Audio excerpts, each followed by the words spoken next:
The Cannabis Heals Me podcast, episode 94.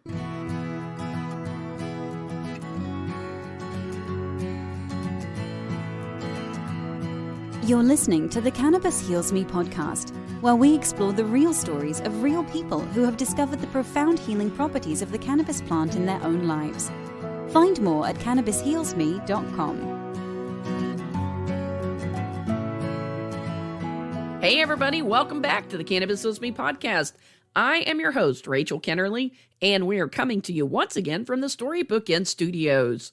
Thank you for joining me today on this Monday as we bring you yet again another healing story. For those of us who are joining us for the first time, we sincerely appreciate you tuning in, and we'd love to know how you heard about the podcast. Send me an email, podcast@cannabishealsme.com. For all of our faithful listeners who keep coming back time and time again and who have helped us spread the word about the podcast, we truly appreciate you guys continuing to support the show and spread the word about it. It's because of you and your efforts that this show is growing, because all of our growth so far has been organic. We've not had any paid advertising for the show, so all the growth we've got is because you, our faithful listeners, have been kind enough to participate in things like our Tell 3 People Challenge, where we ask you to tell 3 people each week about the show, and also going out to your podcast app and giving us ratings and reviews. And the reason that helps us is because it triggers the algorithm for those podcast apps, and the apps actually will recommend our show to other people who listen to similar type shows.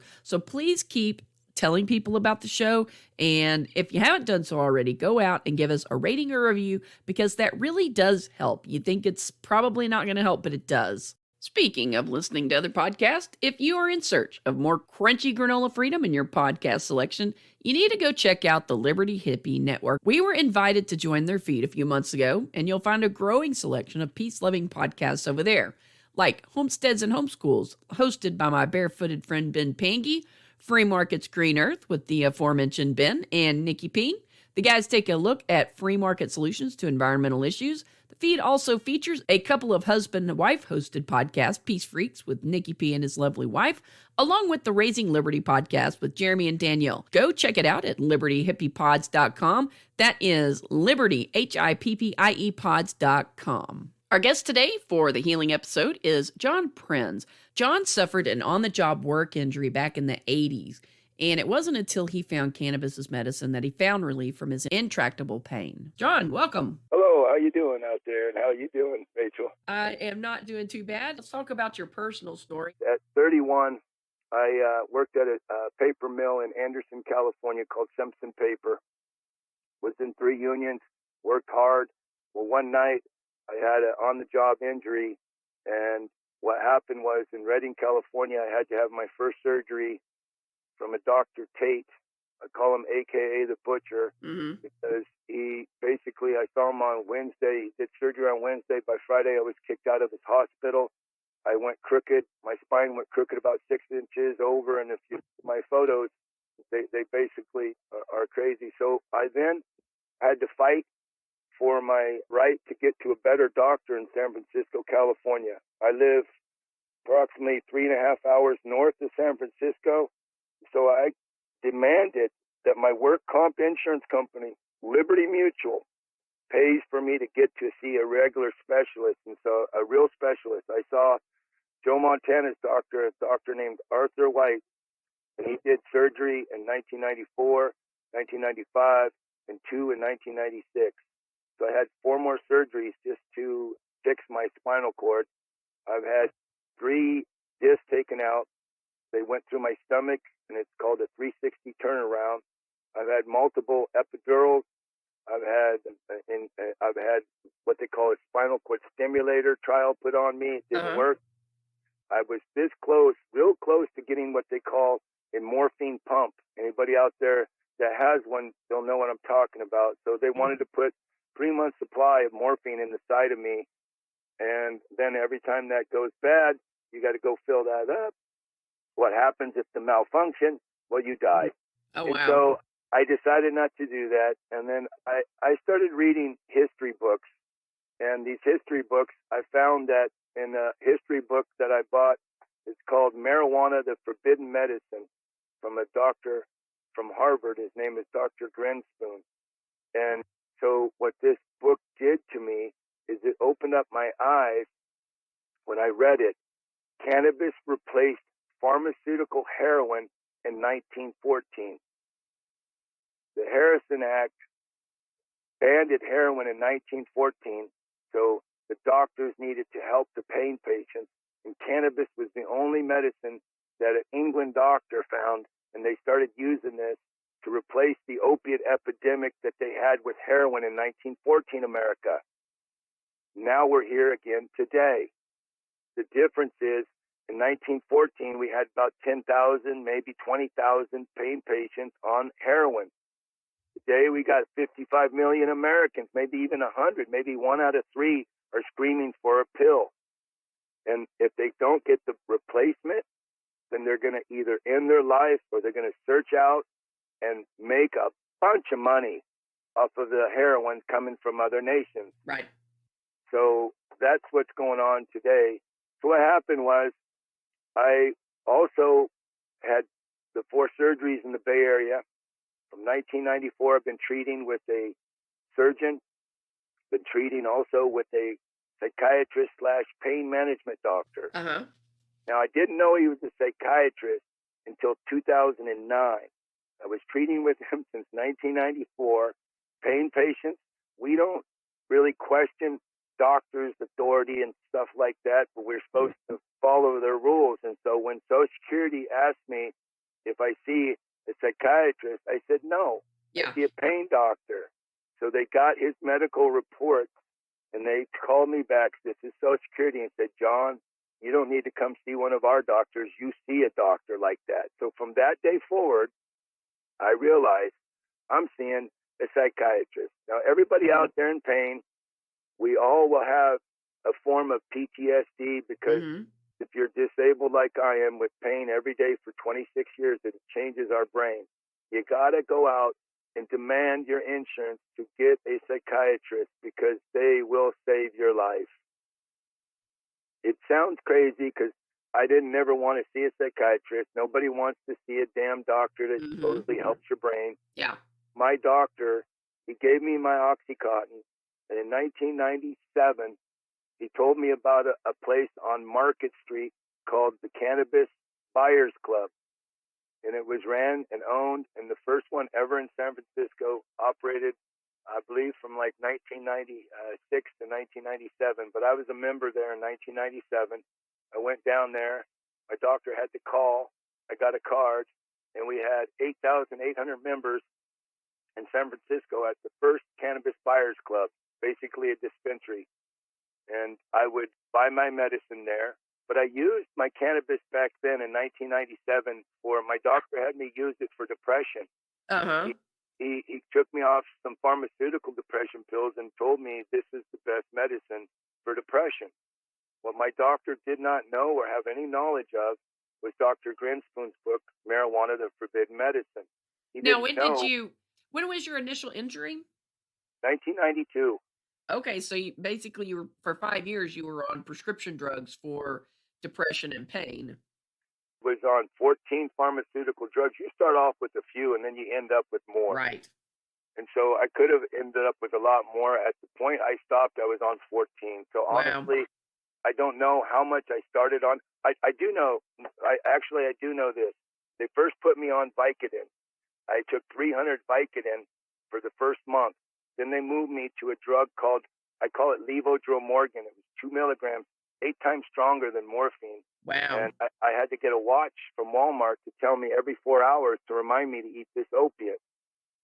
So, but this drug wasn't as addictive as Oxycontin. They put me on Oxycontin around 96, said it was going to be the best drug, because we didn't have to take these other drugs every 45 minutes to an hour. I also used an opiate they put me on called roxicodone. It was 5 and 10 milligram pure. I call it pure opiates. Okay, so Oxycontin is pure opiates, equal to pure heroin. The roxicodone is the same way. So I used cannabis for depression, and when I got sick on the opiates, I look back and I probably was ODing at least 6 times in my medical history of using opiates. You get, well, the pain hurts so much. Yeah. You eat more and you eat more. And then the opiates, I found out through the American Medical Association that we, in pain, that eat opiates, the opiates can cause ghost pains. So the ghost pains tell your brain, eat more, eat more, eat more. And next thing you know it, you're like Prince. You're laying on the floor and you're dead. Mm-hmm. So what I had was a family that would give me my pipe and say, smoke this, John. I would smoke to get out of this sickness that this opiates cause. That was a different treatment, and that was, I'm not even in there now. And opiate patients, they have all these withdrawals. They have fear because they don't want to switch something that is something not from a doctor. Doctors don't want to learn this because they're not going to get the kickbacks from the big pharma. So we're in a crazy place. And so what I was able to do, Rachel, is after years and years and years, I read Dr. Gren Spoon's book. I then visited my brother-in-law. He was in Seattle. His neighbor was a heroin addict that couldn't walk down to the street and back because he had to stay around to go to the methadone clinic. And I asked this neighbor of his, how do I get off of this stupid heroin I'm on called Oxycontin? And he told me, you just got to wean yourself down, John, and take some, go get your doctor to give you some benzos. So I took a drug called clozapam. And every time I had that anxiety from the withdrawals, I'd eat one of those pills. Well, after developing and getting, I decided I couldn't get down off of that one opiate, roxicodone. So I went to my little town I was raised in. I found a high school friend of mine that gave me a quarter pound of pot, and I traveled all the way to Canada, and by the time I was back, I was off of that drug. Oh, wow. All myself. And Now, so what year then, was this approximately? I would say 2000, around 2004. Okay. Hey guys, wanted to tell you real quick about our podcast host and sponsor, Anchor.fm. If you're thinking about starting your own podcast, I highly recommend Anchor. It's free. There are creation tools that allow you to record and edit your podcast right from your phone or computer. They'll distribute your podcast for you so it can be heard on Spotify, Apple Podcasts, and many more.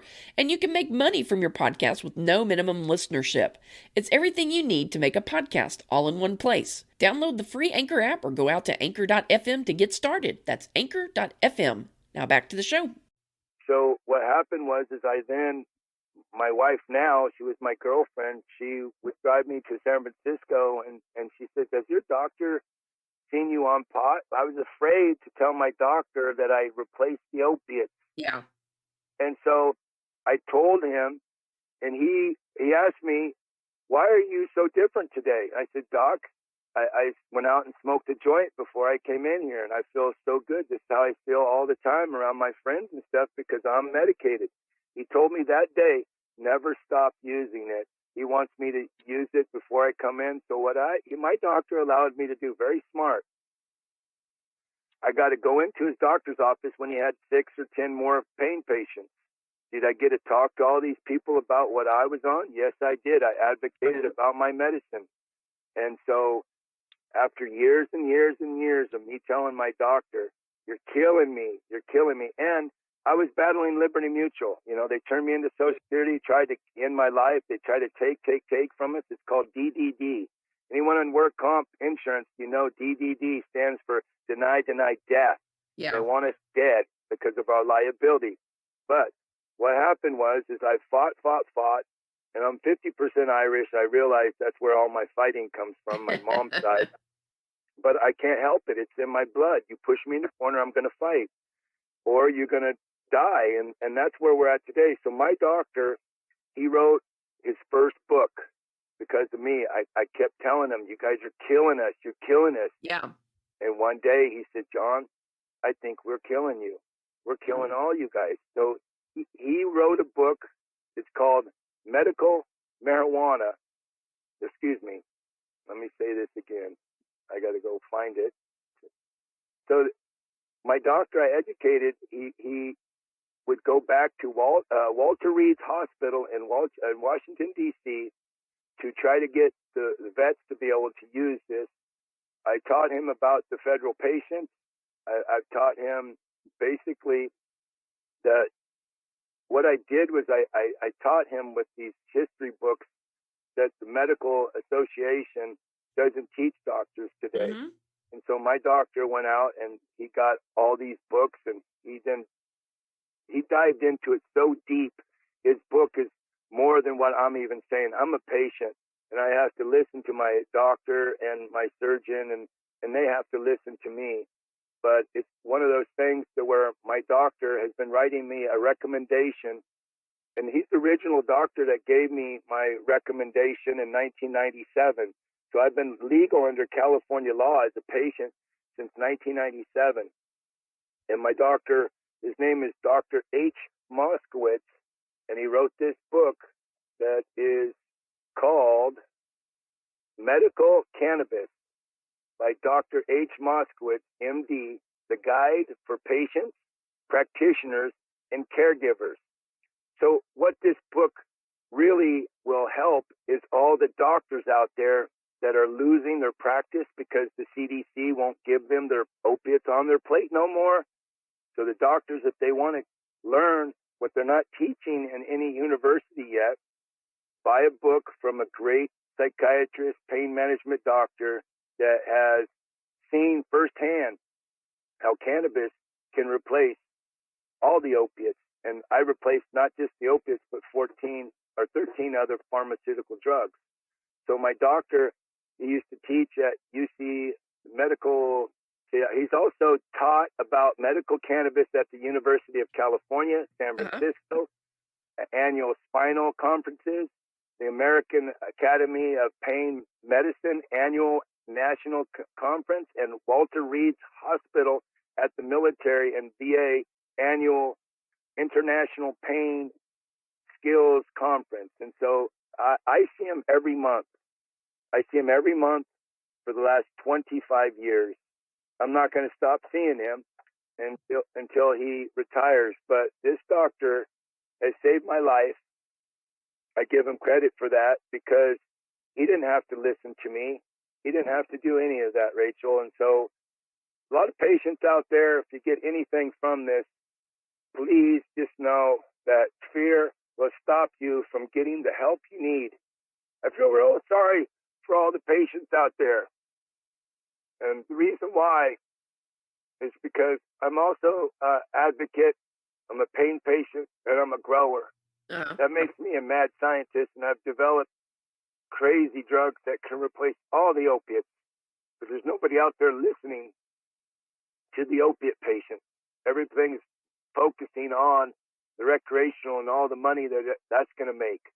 So for all the pain patients out there, just know that United States Senator Dianne Feinstein, I've been writing her for 10 years, and she sent me an email in 2015 that said 399 entities applied to do research on marijuana, and 265 get approved. So all the pain patients out there, just know that it's going to be coming to you in some form, right, like they had in 1936 in the pharmacy. Because we patients, and this is the whole stigma behind it, patients won't believe me, Rachel, because I'm a patient. They got to hear it from their doctors. And half of the people out there, they don't like to be high. They don't want to feel this. Well, you know, I was on opiate high. Everyone does that takes that. So they're wrong. They don't want to be high on marijuana. So I developed a drug that I take and mix olive oil with my plant. I take it and drink it in a tablespoon. 1 teaspoon has 300 milligrams of THCA and THC, basically 195 milligrams of THCA and 130 milligrams of THC. When I take 3 tablespoons of this medicine, I'm on 900 milligrams of real medicine that works. No opiates needed. And so my Dr. Moskowitz's book, Medical Cannabis, it's about all, he breaks it down into all the different compounds that they know of. There's a THCV out there. Did you know that? I have heard of that, but some of the readers may not, or listeners may not have heard of it. Yeah, so there's THCV, there's CBDV, CBDG, I use THCA and THC. And my strain that I get to grow and have, because I'm an individual American under my Constitution, is a Blue Dream Cross and I had it tested, and there's no CBD in it. I think CBD is a damn placebo, but that's just my opinion. I need THCA for anti-inflammatories. It doesn't get you high. It makes you feel normal. It hits either the CB1 receptor or CB2 receptor. I'm not sure which one. There's two of them. They're in my doctor's book. We have receptors in our brain, just like the opiates had receptors hitting those. We have receptors in our brain, endocannabinoid system, all through our organs and stuff. So when I use my medicine, I call my olive oil medicine, I gave a name to it. I call it Fusatima. And when I take my Fusatima, it works. The best and most powerful letter I have, I would call up all sorts of different people because I'm an advocate. And one day in 2011, so that's only 9 years ago, I called Purdue Pharmaceuticals that makes OxyContin in Connecticut with 4 factories, killing people, right? I called them so many times, they wrote me a letter. You know what the letter says? Mr. Prinz, we understand you got off of OxyContin with your own formula of cannabis. Now, Rachel, ask yourself, how come I'm able to make and have my own medicine and my own formula to replace OxyContin? And my Senator Feinstein and Senator Harris in Congress can't bring this medicine to the people. Right. So it's just an injustice. When I was a kid, I didn't know we had a federal patient, Robert Randall, in 1978 that got free cannabis. And I didn't know that our government, with this group, started to actually want to put heroin back on the pharmaceutical market. I didn't know that was being discussed by these agencies in 1978. And then what I found out in 1987, 7 years after I was out of high school, this group, a Hawaii senator named, I can't pronounce his name, his last name, his first name Daniel, last name Inouye. He supported a bill called S Bill 143, Compassionate Pain Relief Act, to legalize heroin for pain patients. This was the group that brought this to these senators back in 1986. It's called the National Committee on the Treatment of Intractable Pain. That's what I have. If you have pain longer than 10 years, it's intractable pain. It's not chronic. That means it'll never go away, and it'll just keep getting worse. That's what I have. In 1987 America, Senate Bill 143, people, tried to pass Compassionate Pain Relief Act to bring heroin to us. Well, they couldn't do it. It didn't pass. But my friend, the founder of the Compassion Use Act, and the supporter and the he wrote it with a bunch of other people, but Dennis Perone in California, in 1996, we voters voted it in to bring medical marijuana to us patients in California. We had patients like me in pain. We had patients that had AIDS. We had patients with liver and cancer. And so we got these patients that aren't here no more with this First Cannabis Buyers Club. That's why I speak out even louder, is because they're not here to fight for the medicine no more. They're passed away. We that remember them have to keep fighting.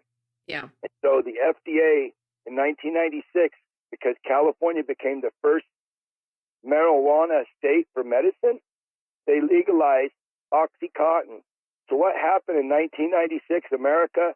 They changed the name from heroin to OxyContin. Now we all know in 2020 what OxyContin really was. We know that 130 people are dying a day because that drug got people hooked on heroin.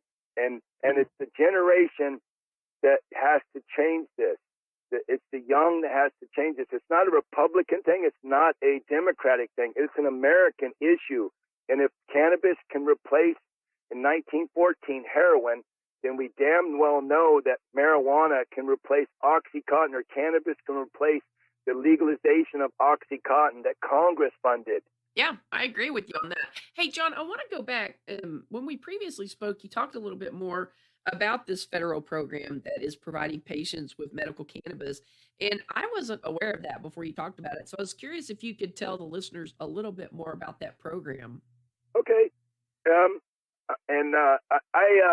for everyone out there, if you want me to come to speak to any of your events, I'm available. I spoke in Boston last year before I spoke in Utah to try to bring this awareness to the Utah people. In Utah, they lose one a day to opiates, and Massachusetts, and they have it legalized there, they lose 4 a day. And after I left out of Boston and spoke last year, Robert F. Kennedy's granddaughter died from the same opiates I spoke about. But I offered Elizabeth Warren and I offered 8 senators back there, Cory Booker, come and watch me speak. Not one of them showed up. So here's what you're asking. This book. It's called Marijuana RX, The Patient's Fight for Medical Pot. So it's Marijuana RX, The Patient's Fight for Medical Pot. Robert C. Randall and his wife, Alice O'Leary, they wrote this book. And I found on page, and this is the first federal patient, why it was a fight, is this patient, Robert Randall, had glaucoma, and he fought to keep his eyesight, and he fought our American federal government, and he won in 1978. So he wrote a book with his wife, and I've got this book, and I read it, and I suggest every pain patient buys this book and read it, because on page 213 of Robert Randall's Marijuana RX, The Patient's Fight for Medical Pot, you will see on page 213 that our federal government met with the FDA, the NIDA, the DEA, the NIH, the NIMH, the NCI, the NEI, the HEW, and the Department of Justice. Now, I know of what the FDA is, Department of Justice, and the DEA. I'm not sure about all those other ones, but the patients need to learn this, because they talked, this committee, National Committee on the Treatment of Intractable Pain, wanted to bring heroin back to our pharmacy, and this started their idea in 1978 because they feared Robert Randall would open up the door for all of us wanting medical pot, or as they call it, dope. Mm-hmm. So in 1978, this is what started all of this, the drug being wanting to be developed for us pain patients. It wasn't they didn't care. They didn't care about us. They cared that they needed to make a drug equal to heroin. And that's what we have with fentanyl, Norco, Vicodin, Oxycontin. I mean, the list is on and on and on. And so I don't know if the readers understand this, because I had to study the opiates to be able to replace these in my brain. I studied the whole opiate wars, China and India. I studied why this drug does what it does to patients. And it's so evil of a drug, and yet the government has caused people they funded the deaths of people because we got injured, and it's so wrong. So here's the federal patients that I have personally known. I know Elby Music, her name is spelled Elvy for your listeners. Last name Musikka, Elby Musica. And she's been my friend since 2005. I've known her. And Elby is the only one still alive that's a female. And Irvin Rosenfeld, he's a federal patient that's been getting it longer than Elby, and he lives in Florida. Now, Elby has glaucoma just like Robert Randall does, and Irvin has a whole bunch of different pain issues, kind of like mine. There was a gentleman we lost this last year, in 2019. His name was George McMahon, and he lived in Iowa. He was a federal patient. And George, I met at 2006 at Patients Out of Time in Santa Barbara. This group is great to teach you about the medicine of this cannabis plant. It's called Patients Out of Time. Mm-hmm. I went to this convention. I met George. He was from Iowa. And he told me that, John, we're making you a soldier. And I'll never forget that. And I've been soldiering on, because that's what we have to do to change our America. So I'm 58 years old now. I have freedom under my Constitution. And George McMahon, he influenced me. Elvie Musica, she influences me every day. And Irvin Rosenfeld, he does too. And so, patients, we can't fear us anymore. So this federal program's been here since 1978. And I believe President Bill Clinton closed it down in 1992. And why would that be? Maybe the Intractable Pain Committee that I talked about, maybe they got to him, maybe the Department of Justice, maybe the DEA, maybe somebody else. But we do know that it could have moved a different way in America now that we see what's happening. So if there's any list, two, Elvie and Irvin. Last two, when they died, this is why this group, this real good nurse and her husband, Al, called Patients Out of Time. And Elvie she's a director, a member of it, or whatever you call it at the high thing. I'm a mill worker, guys. If you haven't noticed that, I know a lot of stuff, but I won't say I'm a great English person speaker. So you're doing fine, John. Yeah, Elvie Musica, George McMahon, and Irvin Rosenfeld. I met in Patients Out of Time in 2006 in Santa Barbara. Barbara Douglas was too sick to come out from Iowa, and Robert Randall had already passed away. So there hasn't been too many of them, if I'm not mistaken, but I'm not going to say, but I think it's only in the 20s, maybe 30s of all of them. And yet we have, like I said earlier, at least 55 million people that could benefit if our Congress would help us. And so where they grow this federal pot for these federal patients, only two left, is in the state of Mississippi. And so nobody in the South in 1978 all the way up to 1988. Elvie's been getting basically a half a pound of joints rolled for her since 1988 every month. And so wouldn't it be nice to get free medicine out there if you're in pain? Oh, that's right, we do. It's called opiates. So what I'd like to see is our Congress write a social amendment to our Constitution, make a 28th Amendment that allows the federal law to back away from this plant cannabis, just like they did with the 21st Amendment, social change in alcohol. And then we fight in our states to bring this medicine to the patients, because until we do this, the local government all the way to the state government tells us we can't do nothing because it's federally against the law. How would you like to be a police officer in California or a fireman in California? You get injured like me and you have to be put on opiates because nobody is going to allow them to smoke or have this medicine until the federal law gets away from us all. And so a 28th Amendment to the U.S. Constitution, you know, we had the last one was amended to our Constitution, the 27th Amendment. That was done in 1992. Bill Clinton gave the Senate all of them a raise. What? Wait a minute. We have 10 original ones, so we have 17 extra ones. But the Senate got a raise in 1992, and we haven't had another amendment to our Constitution. I'm trying to, and this is why I talked in Boston, I'm trying to get people to understand we need a 28th social amendment to our U.S. Constitution so we can get the states' rights to have this medicine or plant, whichever way they want to go. But we do need the patients to fight for their rights. And we're at a time now where it's almost like Al Capone lost his business, and now everybody's getting licensed, and we're going to see the Budweisers and the Coors come out. We're going to see the Tennessee whiskey come out. We're going to see the Scotch come out. And all those companies, I don't drink, so I don't know any of them. But my dad was a drinker. He drank Budweiser and Coors. So that's all I know about that. But all I'm saying is this is the time we're at right now. But the suffering patients on opiates, they are getting shoved behind. You cannot, out there, if you are a pain patient, intractable pain like me, and had 5 back surgeries, and you have pain every day, smoking a joint will not do it. You have to eat this medicine. You'll have to drink this medicine. You got to take it, and you have to learn about the milligrams. So what I believe is this. I was on 1,125 milligrams of Oxycontin a day and other pharmaceutical, or Roxycodone. So equivalent to I think my doctor said like 1 point something grams of opium.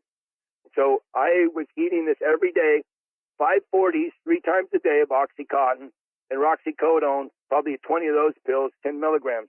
So what I know is my strong cannabis medicine can replace the opiates in the patient's brain without the withdrawals.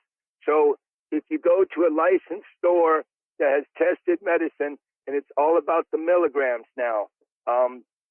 If I took 1,125 milligrams of opiates, I take now 1,800 milligrams of THCA and THC to replace all of them.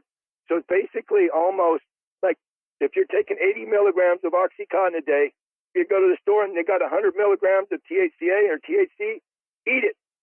One whack. And what happens? You won't reach for the opiate. But until we get it funded, patients have no money to do so. And there's where the problem, comes in. We have been getting funded medicine since we become disabled. And we get relied on that medicine to be there every month. And so I understand the pain patients out there that hear from their friends and family, you got to get off of that stuff and you got to get on pot, you got to get on cannabis. But how if nobody knows and nobody's giving them this strong medicine that will replace the high levels of opiates in their brain? Yeah. So Are you currently taking any prescription medications for your pain, or are you treating yourself 100% with cannabis? 100% for 16 years now. My doctor gave me a label. He calls me patient zero. And I was upset. He signed his book that, and I was upset for about 6 months. I say, Doc, finally I go, Doc, why you call me patient zero? I played sports. We're supposed to be number one. I'm number one. I should be your number one patient. You know what he said? He was in San Francisco when the AIDS epidemic came out, and he was involved with finding the origin and the first patient, and they called him patient zero. I said, oh, okay, so you're saying I'm the first patient that survived getting off of Oxycontin with cannabis. And he says, because of what I write and who I write and what I've been, I say, I think outside the box. And so I got my doctors. My doctor has been writing since 2005 every month in my reports that I use medical cannabis over the Oxycontin and opiates. And so you notice how he doesn't call it medical marijuana. He calls it medical cannabis because under the Controlled Substance Act, they supposedly say that marijuana is banned to federal law. And so he believes, and cannabis is not a discrimination word against the Mexicans. It is a word that goes to the Greeks all the way back to Europe. So my doctor is a very, very smart doctor. He's compassionate. And I honestly, Rachel, I wouldn't be alive speaking right now if it wasn't for my great doctors that have treated me over the years. And so Yeah. I see my doctor every month for 25 years. That's a relationship. And I love my doctor. He saved my life. And, I know there's a lot of patients out there listening to this, and I hope this helps you. Buy my doctor's book and read it, and then take it to your treating doctor. And when you take it to your treating doctor, you tell them about a guy you heard on the podcast that says that this saved our life. And so your podcast is called Cannabis Healed Me. Cannabis heals me, and cannabis heals me, and it's done for over 16 years now. That's awesome. And the hardest part, Rachel, for me is I have major depression, and it makes me feel sad that I can go and go down to San Francisco, demand Senator Feinstein help me, but she can't help other people. Senator Harris, help me, but can't help the rest of America. And Yeah. so I feel sad because, believe it or not, in 2011, September day, I was in San Francisco And I smoke my medicine, I drink my medicine, I rub it on with cream. I use the whole plant. Yeah, that's great. Well, I've learned a lot from talking to you these past couple times. So I appreciate you coming on and sharing your personal story. And I'll touch base. We may talk about some other stuff in the future because it sounds like you know a lot about a lot. So that's awesome. Thank you so much, John. Yep, thank you. Bye. All righty. Bye-bye. Show notes for today's episode can be found out at cannabishealsme.com/94. We are going to be back here on Thursday with an educational episode, so we'll see you guys then. Thanks a lot for listening and have a great week. Hit the subscribe button and you'll never miss an episode of the Cannabis Heals Me podcast. If you enjoyed today's show, please consider leaving us a 5-star rating on Apple Podcasts, Google Play, or whatever podcast app you're using. Do you have a suggestion for a guest on Cannabis Heals Me? Send an email to podcast@cannabishealsme.com. We'd love to hear from you. Please do not take any information from Cannabis Heals Me or its guests as medical advice. Contact your licensed physician before taking cannabis or using it for medical treatments.